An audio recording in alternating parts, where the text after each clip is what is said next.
5, 4, 3, 2, 1.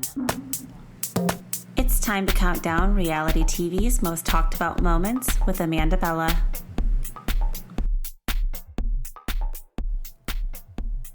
TGIF Bellas, welcome back. This is Amanda, your host of Bella Talks TV, and this is the second ever episode. So thank you for coming back and tuning in to see what else I have to talk about. I know last month I put out my first episode. It was a little bit of a soft launch. Just wanted to get some feedback and also get used to getting back behind the mic. I talked about in my first episode about how I've had a little bit of previous history in some other podcasting projects, and Bravo is my passion. I'm out here repping a Bravo shirt that I bought at BravoCon last year in November when we were here in New York. So I'm wearing my shirt today. If you're watching the video, that will be on my Bella Talks TV YouTube. I'm going to be also, another reason why I wanted to take a little bit of time between the first and second episodes just to get better acquainted. I really wanted to get more organized too with the structure of the show. I know I wanted to include some kind of video component, but I also just wanted to be myself still, and I feel most comfortable behind the mic, but I'm going to do my best to include some videos here for you too, and you can see me here. And I'm wearing also these really cute heart-shaped sunglasses that I feel like if anyone's seen the movie Big Daddy, of course, a classic Adam Sandler movie, he puts on the little kid puts on the glasses, which is actually Dylan and Cole Sprouse. I'm talking about this little kid. So if you know, you know what I'm talking about. But he puts the sunglasses on. It makes him have superpowers. So with the video component, I just feel better having on my little sunglasses, and it will make me, I think, just be able to be more my authentic self on camera with you, and it's just fun anyway. So now you can really see me. Here I am in my Bravo shirt, yes. And if you're just listening on the pod too, that's great. I hope that it's coming through, my enthusiasm to be back behind the mic with you. And again, let's just get started. Let's just jump into what we've been watching and talking about this week. So I have a lot to go over. I think I went over again in that first episode. If you have not listened to the first episode yet, please go back. I know there's no video for it, but it gives you a little bit of an intro to more about me and the things I'm into and the things that I'm not into as far as what I'm going to be watching typically. So let's just jump right into what I did watch this week and what I can't stop talking about. Okay, so I'm just going to run down kind of a chronological list of everything that I watched this week and some general thoughts as a little bit of an intro just to, again, get better acquainted with each other. You know what I'm watching, you know what I'm thinking about. Hopefully there's going to be a few things that I do cover that maybe you don't get to normally have that moment of feeling seen and heard about talking about. So I know sometimes I hate when I get into a really good docuseries or even just another random reality show that I find on a streaming network, and then there's no podcast anywhere talking about it and there's no content anywhere to consume about it. So it just makes you feel seen and heard to know that there's other fans out there. So last Sunday I started, it was actually a rainy day here in New York. I think some people that are out here know we've been having crazy rain this fall. So it was a really rainy Sunday. I have a little Shih Tzu who is, okay, since we're on video, this is fun. Let me just show you her. She's here sleeping. Okay, anyways, now I forget when I'm on video that I'm also on the pod and vice versa. So I think it's going to take an episode or two for me to really get organized. But anyways, okay, a small detour for the dog. But back to being in bed last Sunday, rainy day, perfect day to binge a show. Pop up on my Netflix, Beckham, boom. The ride that Beckham took me on, like I will never emotionally recover from. It was something that I threw on a whim, thinking like, okay, I actually am a little bit of a sports girly. I have to toot my own horn. I know some about sports. I'm a sports watcher and fans, and I have teams and certain things I know more about than others. But I know enough about sports to be like, okay, I will actually be interested in this docuseries about Beckham. Okay, but I did not know that it was basically about the whole family, about the whole legacy, about the whole journey with Victoria from the beginning. And it really blew my mind. Now, I'm born 1987. So when the Spice Girls were at their peak, I was 10. If you can even imagine. I mean, you're looking at me on the video. If you see what I mean, I have heart-shaped sunglasses on. Like, the Spice Girl is in me still. Every single day I live my life like a Spice Girl. So I was just not ready for the journey it was going to take me on about David and Victoria. And I was so young when they were really going through this that, yes, I knew that they were an iconic pop culture couple, but I really did not know the extent of which I was going to want to be adopted and just brought into their family. So maybe this should now be called Beckham Talks TV. I should just change my name to Bella Beckham because I'm obsessed.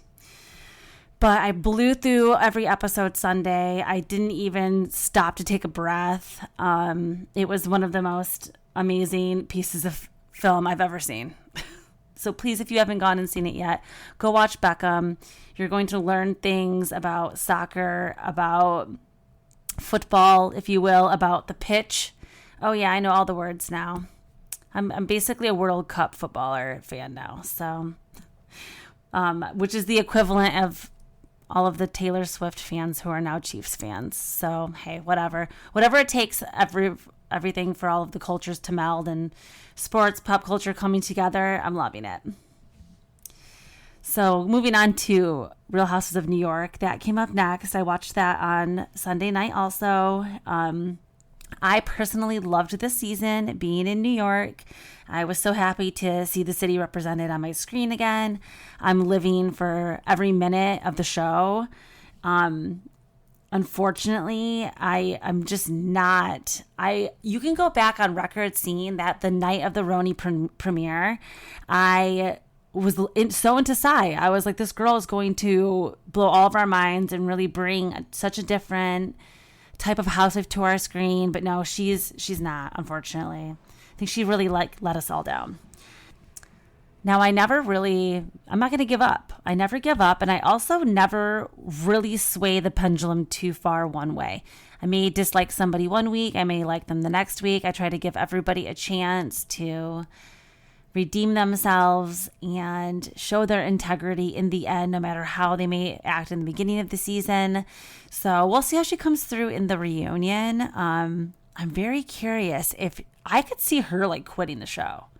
I could see her leaving and being like, nope, I'm out, because there's an ego there. There's an ego bubbling under there. So, and I mean, I really, as an engaged female, I do not always like to talk about other people's marriages and relationships. I feel like that's really bad karma. But if all of the rumors are true about really how Sai and her husband got together, I also feel like she may not want to stick around next season to really see how that comes out. So we're going to have to just watch what happens live with that one. I also got really into Special Forces this week. This was also a throwaway show that I was like, I don't know if I'm really going to be into that much on Fox. But the people that are on the show are surprising me, the characters that I'm into. I was never a big Chris Lee Knows Best fan. I always smelled something wasn't right there from the beginning. So they actually never really got any of my time or energy. But I'm really enjoying Savannah on there. And we're going to talk about her a little bit later in the show. I'm also really into Welcome to Plathville. I mean, I don't think I'm the only person who has felt culturally surprised and shocked by how much I care about this family. If you don't know about the Plaths, I talked about them a little bit last time, but they're a family of an organized Christian brand from Georgia. And they have a very interesting family dynamic. If you haven't seen, I will not spoil anything yet for you, but if you're watching this season, you've really got to be tuning in to get the latest updates, because me personally, I'm really, really enjoying the arc that is coming up with Micah. And Andy Cohen himself, even last week, was on Instagram living himself or showing himself in his stories, really getting into Plathville and being enamored with Micah. I mean, Micah is a true television star, like, or maybe not even television. He's clearly one of the most beautiful people anyone's ever seen. And his modeling career will, I think, be a long-lasting, lifelong endeavor. However, I'm just very, very curious to see how, I mean, these children are still so young and early 20s. Some of them, are still in high school. Well, even Isaac, oh my God, Isaac now is like, okay, I mean, for lack of a better word, this kid is horny. Like, what is going on? I actually feel uncomfortable watching it. It just shows you, like, I don't know, I feel like when you're raised in some of these really over sheltering things, I mean, this kid is homeschooled, and now when he goes out into public and he sees girls, like, it's actually scary. I have 2 younger brothers. I really can't even talk about it. It kind of grosses me out. But anyways, be watching Plathville. That's on TLC on Tuesday nights. And so is Real Housewives of Salt Lake City. So those are my girlies. They're killing it this season. I can't talk about it enough. I think I'm actually starting to sound like Angie K, like between myself and I'm an unabashed Watch What Crappens fan. So I think between Ronnie Karam's impression of Angie and actually watching Angie, it's now like, I think it's just in my brain that I sound like, I'm starting to be a little like Angie. I'm starting to, oh, hello. So, oh no, it creeps out a little bit, but bear with me. It's just so, it's an earworm. It's like Lisa last year when everyone was like, oh, I love it. Like everybody was doing their best Lisa impressions. Now Angie is just a fan favorite. I'm obsessed with her, you guys. I can't get over it. Like, she even DM'd me. We were DMing a little bit, commenting back and forth. Like, I'm obsessed with her. Opa. And the Kardashians too. Okay, Wednesday nights into the Kardashians. Oh God, they are just, I'm not sure how I feel about this season. I'm not the biggest Kim fan. I'm way more of a Kourtney fan. So I don't think that would really surprise anybody that really knows me to hear that. I'm a little bit of the Kim of my family, but Kourtney and I vibe. I get it. She's my little rocker chick. But this season of the Kardashians, I'm really dolce'd out. I think we all are. I could not care less about what's going on with the Dolce stuff anymore. And what I'm really interested in is how Black China is on special forces. I think when she went away, Chloe and Rob, I mean, they seem to really kind of joint Ray's dream. So that's the kind of stuff that I need to be seeing on the Kardashians. Let's get into the mess of that. Okay, we're getting a little bit more into Corey and his silk shirt line. Like, I can't. No. The season's going a little bit off the beaten path here. We got a little bit extra Kylie last week, which I'm kind of into with that. I'm not sure who Jessica Rabbit soul inside of her when she's on camera. She's very, I'm not sure what's going on there either. I want to get into a little bit of Kylie's psyche too. And then I also want to hear about Kendall talk about how her and Bad Bunny, I mean, he does not speak English. So I need to know more about that. There's other things that we could be talking about besides Dolce. Real Housewives of Orange County, also Wednesday nights. That has been a doozy. I think we're all coming to the bitter end of this season. I have not turned on Tamra. I am just a forever Tamra fan. I'm so happy she's back. I see circulating memes of put her back on pause, don't you dare. That's my girl. Not that we need her. I want her. It's not a matter of needing her on my screen. We don't need her in the cast, but I want her there. I think what needs to happen with Real Housewives of Orange County is a mix-up. I think Emily stays and Gina goes. I would like to see Emily with the other ladies. So we'll see what happens there. Also got into Married at First Sight this week. It was like the preview episode, so the weddings haven't happened yet. But it was the, dress shopping episode and the couples with the matchmaking. And the season they're in Denver, I watch this episode or this show, Married at First Sight, with my mom every week. So this is like a bonding thing for us. And not a show that, again, I think it's gotten a little lost over the years. But it still is in there. The heart of the show is still in there. It still has people going on there for the right reasons, and couples that do last, that end up being together and building families. So I'm very curious to see you. I got my eye on one couple this season. But Denver, very interesting vibe there. We'll see how these couples do. Wednesday nights on Lifetime, that's Married at First Sight.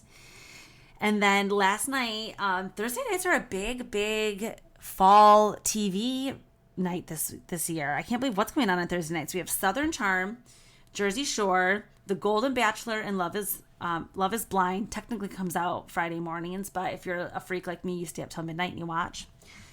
And if you haven't watched the House of Villains premiere that was on last night, we're gonna get into my countdown next.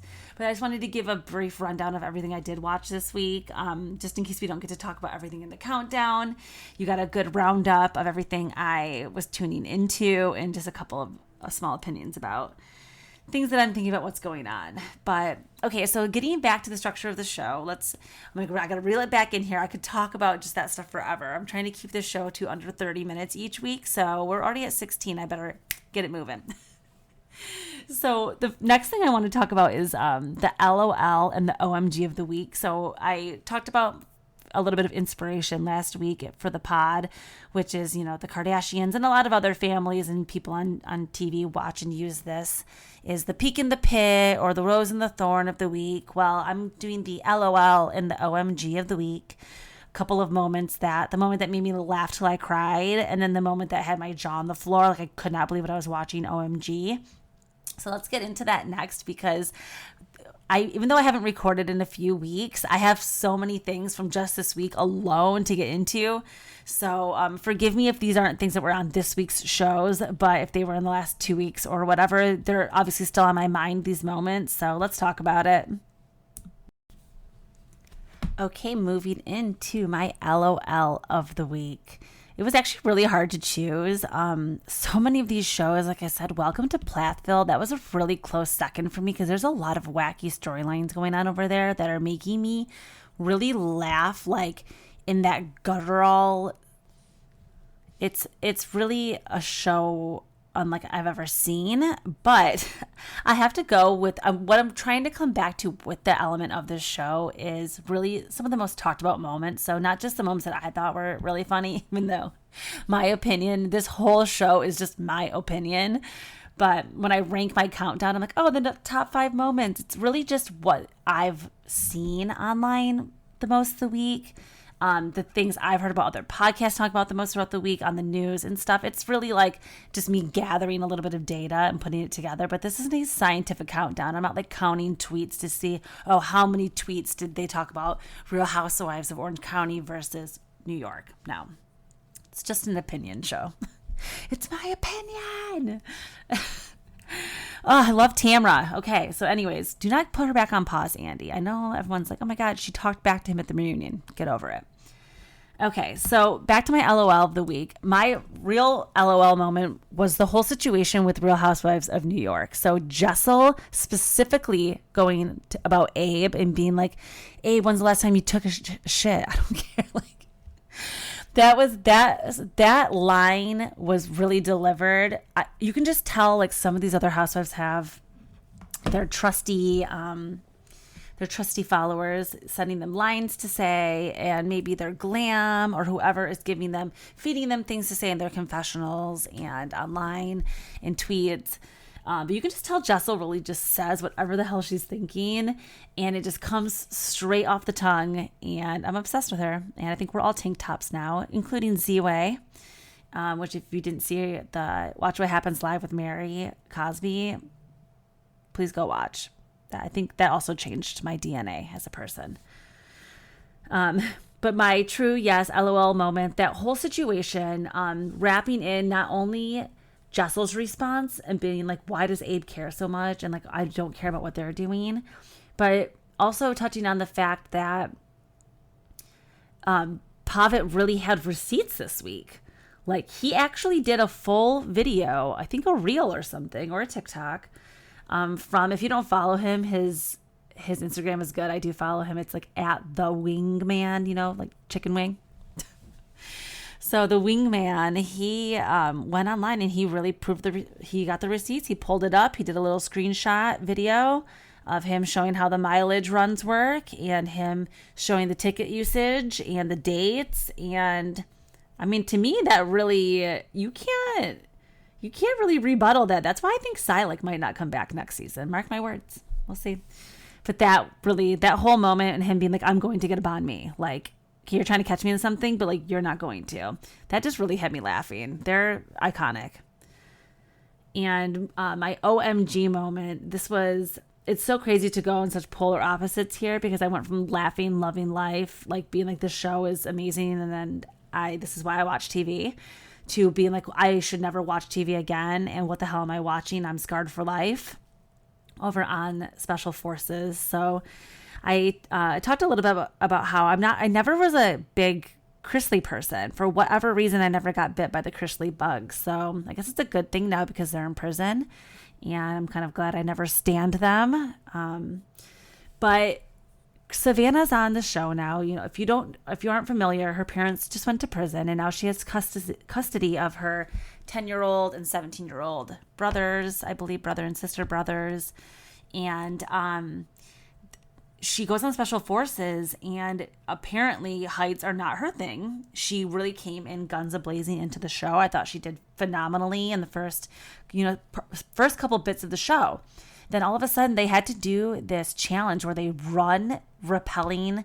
Well, when you rock climb, you rappel backwards down and you kind of like use the rope to go down. Well, for this challenge, you had to actually run down, like run towards the ground.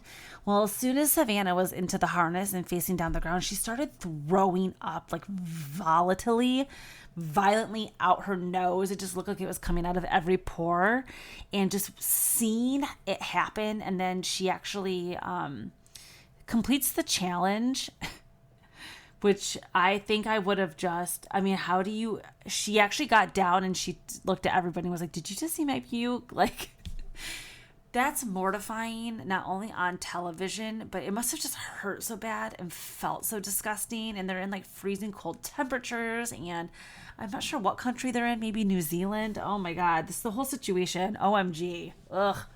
Never again. I don't know if I can even get through the rest of the season of the show. Like, I'm good. I don't know. Why? Do I need to see Special Forces? Do I need to do this? I don't know. We'll see.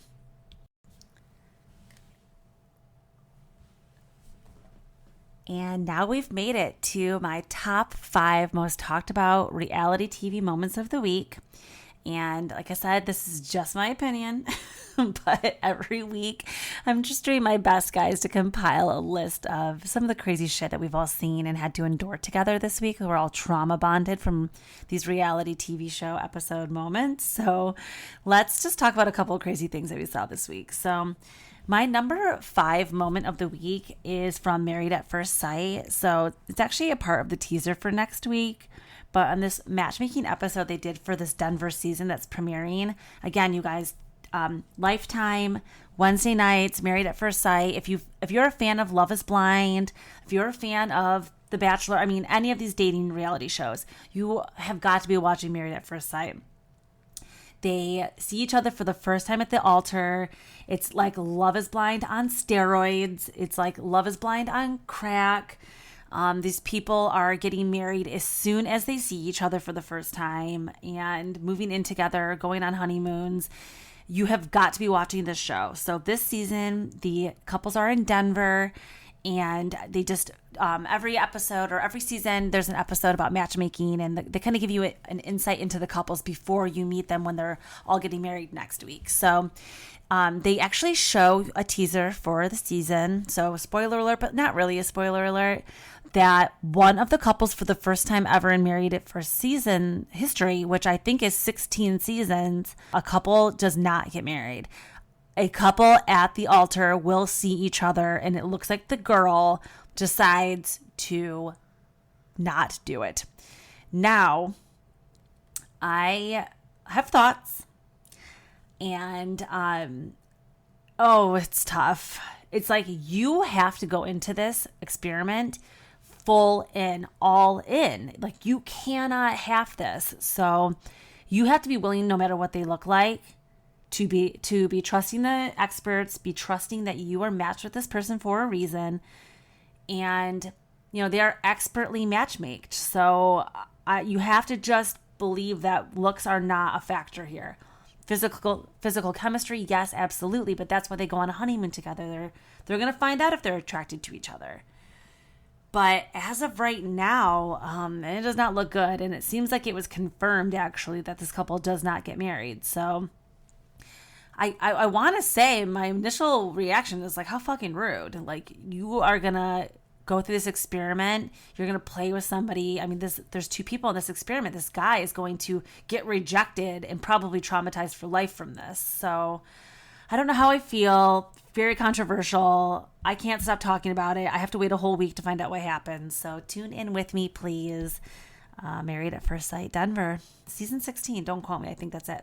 For moment of the week, we're going to be moving over to the Real Housewives of Salt Lake City again. God, I love these women. I just gushed about them, I guess, in the intro, but we have to just talk about, I'm already laughing. This maybe should have been my LOL moment of the week now because it's making me crack up, but, I also am like, why is this making me a bad person? Ugh. But Meredith's accident, I say accident, on camera if you see me with my air quotes. So, I mean, actually the producers are the shady ones that put the accident in quotes. And she was not happy. If you saw Meredith's response online, she was like, oh, I think it's funny. And then she actually alluded that she thought someone put accident in quotes because she said that her wires had been cut or her brakes had been cut in her car and that it was like a hit out on her. I can't, you guys. No, we're not getting the Greek mafia involved in this. Oh my gosh. But I'm dying laughing at this season. That whole episode, that whole moment of her with Brooks, that was one of my favorite moments of the week. Him frolicking in the snow with the snowshoes, him driving with the goggles on in the car, her just crying about realizing her own mortality. All of this is because she decided to bring up the rumors about Angie's husband on camera, which he is a hairstylist in Utah. It's not that crazy that people think that he's, you know, metrosexual at the very least. If not, people having their own idea about his sexual identity. But yes, they should have laughed it off. But this is Housewives, people. We need the drama. We need them to yuck this up, and we need them to take advantage and be the victim because that's what these shows are about. We're talking about it and we're living for them. And she's serving every week for me. So keep it up, Angie and Sean. My number 3 moment of the week, we're going to be moving on over to Southern Charms. So I'm coming off a little fresh last night from this episode. I'm getting my most talked about moment from a preview of the next. I mean, this is how Bravo does it, right? Like, they're not doing the to be continueds anymore. Thank God, because that was torturous. I think we all agree. Like, there was an outcry from every podcaster that was like, please, no more to be continueds at the end of our episodes. Like, just give us the cliffhanger for next week. So that's what they're doing. And I think you guys will all agree too. Like, I've been seeing a lot of chatter online. Like, what is Venita? Like, what is the purpose of Venita on Southern Charm this season? Like, did they just keep her as a diversity hire? I mean, obviously I love to see her on my screen still. She's beautiful. I love her fashion, her dog. Again, I think we're both Shih Tzu. It looks like maybe Charles is a little bit of a Shih Tzu. I don't like that she dyes the hair blue. Okay, maybe it's safe, though. I don't want to get into animal cruelty stuff with Venita. But I think the point, obviously, I've been every week being like, why is this girl here? She's in her closet. She's just getting dressed. She's just serving looks, which we need, you know, sometimes. She's maybe the Dorit, the chic Dorit of Southern Charm. But it looks like next week, Venita gets her moment, people. Venita is coming for her moment. Her jaw, I think I could have reached through the screen and fit my entire fist in it. It looks like they dropped the bomb on her that Taylor admitted to hooking up with Austin, which again seems like kissing, but it seems like nobody's really believing that they just kissed, which is why this is a bigger deal.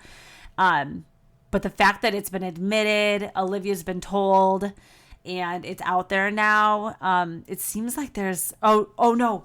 I'm actually, as I'm saying this out loud, I'm remembering, this is all speculation. We don't know what is being confirmed in the trailer, but I'm realizing now it is, I think that Taylor sent the nudes. Taylor sent the nude pictures, oh my gosh, to Whitney, and Patricia opened it. Oh my God, if you're watching this on video, you're seeing the EMC like above my head, like the meme with the calculations. I just figured this out. No, Taylor sends the nudes to Whitney, and then they confirm that. Oh my God. And then she was on Watch What Happens Live last night, and she said they were risque. They weren't nude, but they were risque. Taylor's bombing this season. She's a little bit of the Raquel. Oh, Rachel Taylor. All right, we got to get her out of there. I really like this episode. Paige was there. Love Paige on my screen always. Craig, them together this season. They're getting a good edit. I think they're trying to play like they're giving them a bad edit, but everybody knows. I think that we all know they probably will end up together at some point. I think they'll move. I think they'll move together, be together, maybe even get married. I don't know. We'll see. But I don't see them breaking up. So yeah, Southern Charm is killing it this season. I'm here for it. My number 2 most talked about moment of the week is, I'm actually shocked. No, I can't be that shocked that people are still really talking about Shannon. I mean, it's not going away.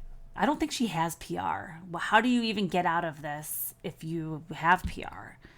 I'm not really sure. So whatever she's doing, it ain't working. And she should not be doing the Trace Amiga shows. I don't know. She's in rehab, I think. And she's seeking some form of help right now, which is respectable and very needed. But this last episode of the reunion, chilling, haunting. I mean, knowing that this was 10 days before. Knowing that this was 10 days before she clipped somebody's house with her dog in the front seat is really scary, you guys. Like, we have to really keep an eye on Shannon. We cannot let this, between her still participating in Trace Amigas, she's definitely going to be coming back for another season, which I'm actually glad she's not in jail. Let's all take a moment to be happy that Shannon's not in jail. I don't even want to say she didn't unalive anybody. She didn't hurt anybody. She didn't hurt the dog. She just hurt the Mercedes or the Beamer or whatever. The house. The house wasn't even really that hurt. It was kind of just more the sidewalk. But I'm just really happy she's okay, because watching this last episode, you almost think it would be like when we watched Scandival and it was during filming, and then you got to watch the episodes after and you're like, oh, this is going to be good to tune in and see what happened.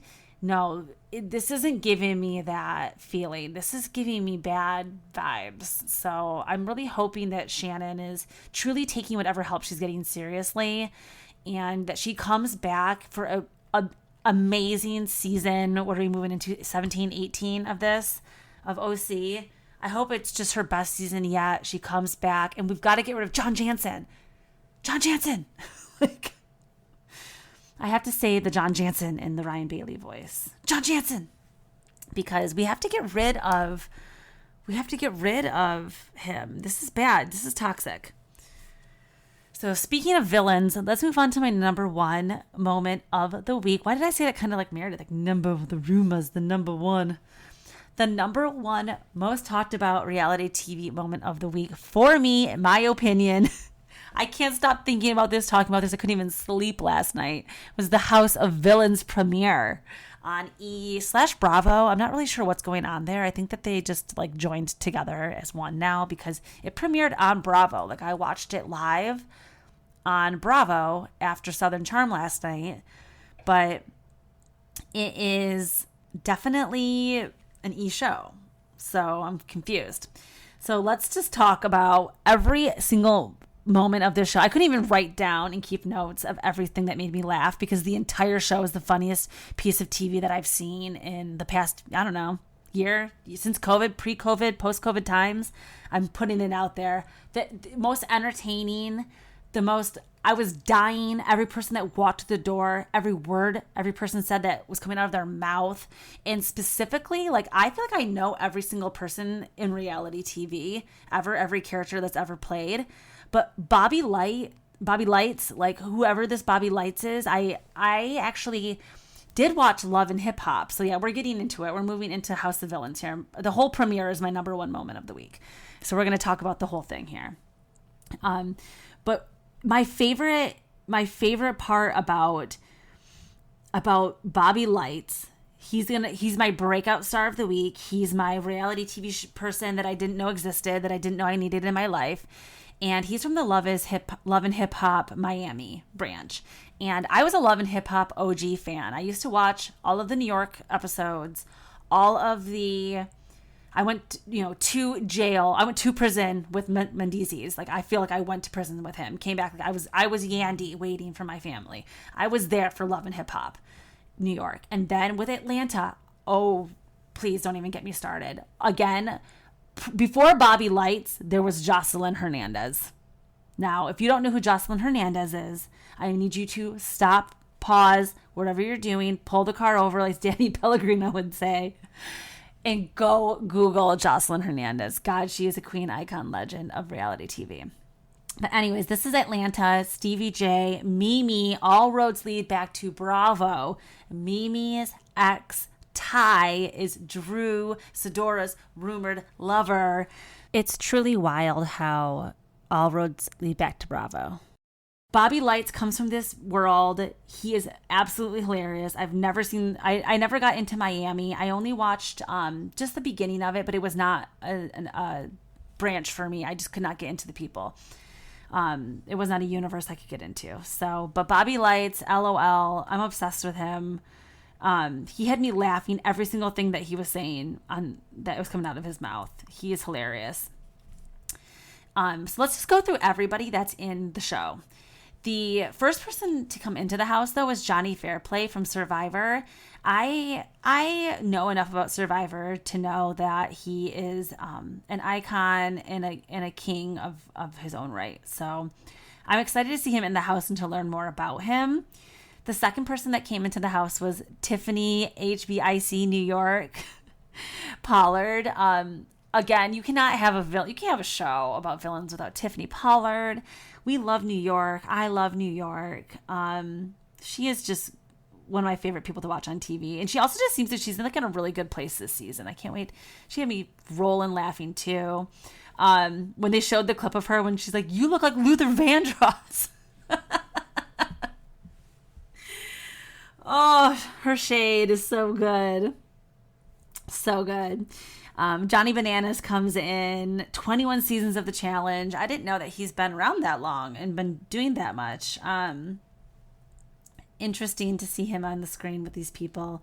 Then comes in Corinne from Bachelor. I didn't really think that she was a villain, but I guess, yeah, you're right. Like, as far as Bachelor villains go, she definitely had one of the most scandalous goes. She definitely is at the top of the list of the Bachelor villains. I mean, her, and then I'm not even remembering her name right now. What was her name? The Shayna girl? No, not Shayna.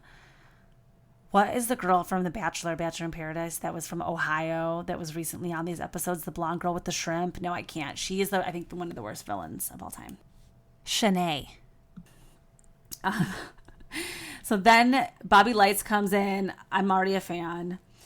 Shake from Love is Blind comes in, and Tiffany loses it. New York loses it. She's like, no, you're so mean. You're such a villain. You're such a piece of shit. Like, she's like, no, you have to go. I loved seeing her reaction to Shake. He is a piece of shit. Oh, God, I hate him. And he looks like he's really coming to be the supervillain. So he's one to watch. In comes Tanisha. Tanisha is one of the most iconic villains to Bad Girls Club. If you don't know her, she's the girl that comes in with the pans and she's like, what did she say? She goes, y'all not gonna sleep because I didn't get any sleep. She's banging the pans, waking them all up. Oh, she is so funny. I can't wait to watch her interact with everybody too. She might be kind of like Cerise vibes from Traitors, where she might be one to watch. Little like low-key villain vibes. And Jax, right away, when Jax comes in, of course, like, they kind of built him up a little bit. It is interesting. Johnny Fairplay did talk about how the order that they bring the people in, that alone is trying to create some kind of drama. So the way that they bring Jax in, like Corinne, I love how she is a Vanderpump fan. She's like, you cannot trust him. Do not trust that guy. Like, she's right away telling everybody not to trust Jax. Hilarious. I'm going to be trying to root for her, but if you haven't seen the episode yet, I don't know how long she's going to be around. We'll see. And Fisa coming in, 90 Day Fiancé villain. Again, not too many villains from this universe of 90 Day Fiancé, but this girl is nuts. Like, she is high maintenance, a diva. They show a really funny clip of her, too, being like, grab my purse. Like, clearly she's an alpha in her relationships. And I'm kind of excited to see her interact with everybody. Johnny Bananas is going to be going in between Corinne and Fisa, trying to, I'm sure, make something happen there. Corinne is so hot, though. Like, oh, she looks good. I'm excited to see her back on our screens, too. Even Bobby Lights flirting with Bananas. He's like, oh, you love my ass and my feet. Bananas is like, oh, okay. Bobby just seems like one of these guys that is just really funny. I think he identifies as he too, so I believe. And then in comes Omarosa. So Omarosa comes in. Everybody knows that she is going to be truly the HBIC, even though New York thinks that she will be. Luckily, they get along. They know each other, I think, from doing some other reality projects together. So Tiffany and Omarosa are in it together. One of the funniest moments, again, damn, I really messed up. I should have made this like my LOL moment of the week because I was rolling on the ground. So they're all getting the villains together. Everybody's in the house. Omarosa is the last one to arrive. And then Joel McHale is the host of the show. So he comes out and he's standing there at the house and they're walking out and Bobby Light starts screaming, oh my God, it's Carson Daly. It's Carson Daly. Like freaking out, thinking that it's Carson Daly hosting the show, but it's actually Joel McHale. And I'm dying because it actually, like, I get it. I'm a TRL girly. And I actually have a traumatic story from my childhood that I was out riding bikes after school one day when I was growing up. And I lost track of time and I realized that TRL, Total Request Live, was starting. And I went to go get on my bike. I saddled up and then I went to go, I burned out with my bike tire and I ended up wiping out on my bike and basically getting rash burn and gravel burn all over my face and my body, all because I was trying. I can't remember. I wish I knew who the musical guest was that day. I want to say Hanson or Backstreet Boys or somebody was going to be on TRL that day. And I was like, I have to get home to Carson. I have to ride my bike. I need to get there. I was probably in 6th grade or something like that. But I get it. I get excited when I think I see Carson Daly too, Bobby. So that was hilarious that he was really dying. Everybody's like, no, dude, that's Joel McHale. Sorry. So overall, the House of Villains premiere, if you haven't seen it yet, go tune in. It's freaking hilarious. I can't wait to watch the rest of the season. They were showing the previews and the teasers, kind of the trailer or whatever for the rest of the season. And I think it's Johnny Bananas is oh, we're getting the second season. This shit is insane. This is very entertaining. And we're all going to be back doing a house together. So I hope that they do. I hope this cast really bonds and makes me just LOL and OMG every week. And I hope that all of these opinions of my favorite shows made sense to everybody. I hope you all agree. I don't think that they're all Bravo shows, are they? Were they? No, I got a little bit of Married at First Sight in the countdown. Like I said, this is not just a Bravo show podcast. I'm talking about all the shows that I watch. I just can't help that the Kardashians don't have any moments that are newsworthy right now. They're disappointing me this season. But yeah, that was it, you guys. That's my second countdown. This is the second ever episode of Bella Talks TV. And thank you very, very much for being here. My goal is to be consistent every week now going forward, every At Friday, there will be new episodes. So yes, every Friday, new episodes dropping. I really want to be able to get through the Thursday night shows. Like, I didn't even get a chance to talk about Bachelor in Paradise or The Golden Bachelor. I'm loving it this season. So there's just so much to talk about. Every week, come back and join me. And you can also follow me at Bella Talks TV for my Instagram. I'm on there giving my opinions and updates all day, every day. And I'm also going to be at BravoCon. So if you are going, please do not hesitate to send me a DM, send me a message. Let me know you're going to be there and let's meet up. Let's have fun.